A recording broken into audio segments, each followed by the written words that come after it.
Good afternoon बच्चों। आज हम लोग कक्षा 10वीं की हिंदी का एक अपठित गद्यांश करेंगे जो आपके यहाँ वर्कशीट नंबर 79 है।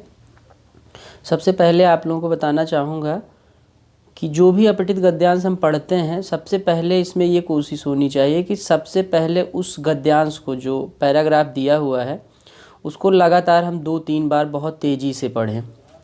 उसको पढ़ने के बाद हम देखेंगे कि उसमें कुछ चीज़ें आपके सामने आएंगी कि जिसको कि आप समझ पा रहे होंगे।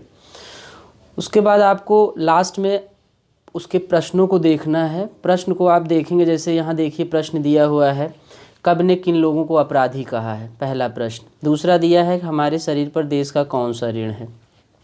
या तीसरा सवाल है, हम पर माँ जैसी ममता किसकी है। तो जब आप अपठित गद्यांश पहले 2-3 बार बहुत तेज़ी से पढ़ेंगे तो इसमें छोटी छोटी चीज़ें आपके दिमाग में आने लगेंगी, हाँ क्या है। तो आप फिर लास्ट में एक बार बहुत स्लोली अपना बहुत दिमाग को कंसंट्रेट करके आप अपठित गद्यांश को पढ़ें। जैसे ये दिया हुआ है, चाहे जो हो धर्म तुम्हारा, चाहे जो वादी हो, नहीं जो रहे। तो पहली लाइन आप पढ़ रहे हैं, आप उसको पढ़ते जाइए, इसमें आपको समझ में आ रहा है। अब इसमें देखिए एक चीज़ आपको दिख रहा होगा कि कवि ने किन लोगों को अपराधी कहा है। तो आप सीधे उसी जगह पे आइए कि कहाँ पे कवि क्या बात कह रहा है।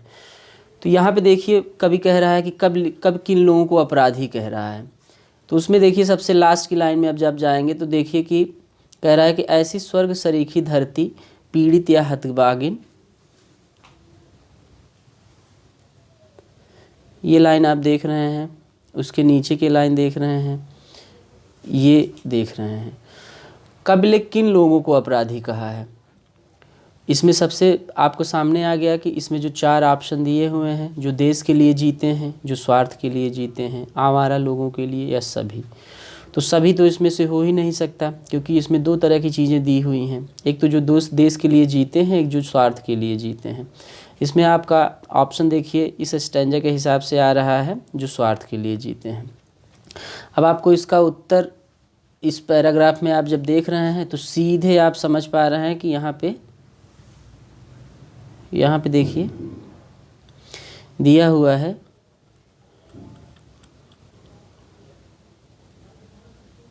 ये देखिए, जो अगर जैसे तवारीख के न्यायालय में तुम प्रतिवादी हो, नहीं जी रहे अगर देश के लिए तो अपराधी हो। यानी कि जो देश के लिए नहीं जी रहे हैं तो यानी अपने स्वार्थ के लिए जी रहे हैं। तो जो स्वार्थ के लिए जी रहे हैं वही अपराधी है। तो इस हिसाब से आपका जो ख वाला ऑप्शन दिया है वो ऑप्शन आपका सही होगा। सेकंड पर आप आइए, हमारे शरीर पर देश का कौन सा ऋण है।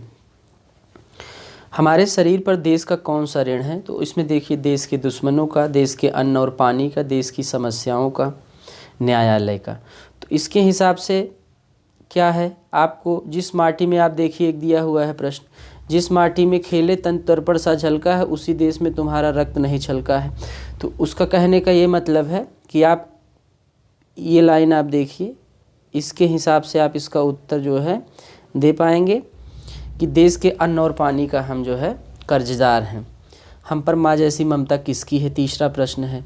माँ जैसी ममता किसकी है, नदियों की। अब देखिए इस लाइन में आप एकदम साफ, इसमें ज़्यादा फिर आपको दिमाग नहीं दौड़ाना है, सीधे प्रश्न आपका दिया हुआ एकदम साफ सुथरा दिया हुआ है। यहाँ पे यहाँ देखिए आपको तुरंत यहाँ दिया है, जिसके नदियों का भी हम पर माँ जैसी ममता है। तो सीधे आप उसका उत्तर आपने तुरंत लगा दिया कि क्या है आपका उत्तर। इसमें सीधे आप नदियों को मार दिए।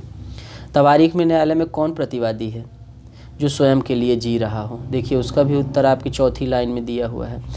तो कहने का ये मतलब है कि इस तरह के पैराग्राफ को जब आप पढ़ते हैं तो सबसे पहले इस तरह के प्रश्नों को हल करने के लिए आप अपठित गद्यांश को 3 से 4 बार, पहले 3 बार आप बहुत तेज़ी से उसको पढ़ेंगे, चौथी बार आप बहुत कंसंट्रेट होकर के प्रश्नों के हिसाब से अपने उत्तर को वहाँ पे ढूंढने का प्रयास करेंगे। कभी कभी क्या होता है, बहुत सारे अपठित गद्यांश जो होते हैं वो गद्य में लिखे रहते हैं, आपकी बोलचाल की सामान्य भाषा में लिखे रहते हैं, उसको तो समझना आसान होता है। जैसे जो ये अपठित गद्यांश है पद्यात्मक दिया हुआ है, तो इसमें भाव भी निकलता है। बहुत सारे प्रश्न इस तरीके से आपके देखिए इसमें दिए हुए हैं वर्कशीट में। तो प्रश्न के हिसाब से आप इसका उत्तर निकालने का प्रयास करेंगे। तो आज का जो हमारा ये वर्कशीट है ये इसी पर जो है आधारित है कि आपको अपठित गद्यांश किस हिसाब से करना है। बच्चों आप इस तरह से आगे का उत्तर करेंगे। कल हम इसी समय आपकी कक्षा में दोबारा शामिल होंगे। Thank you very much.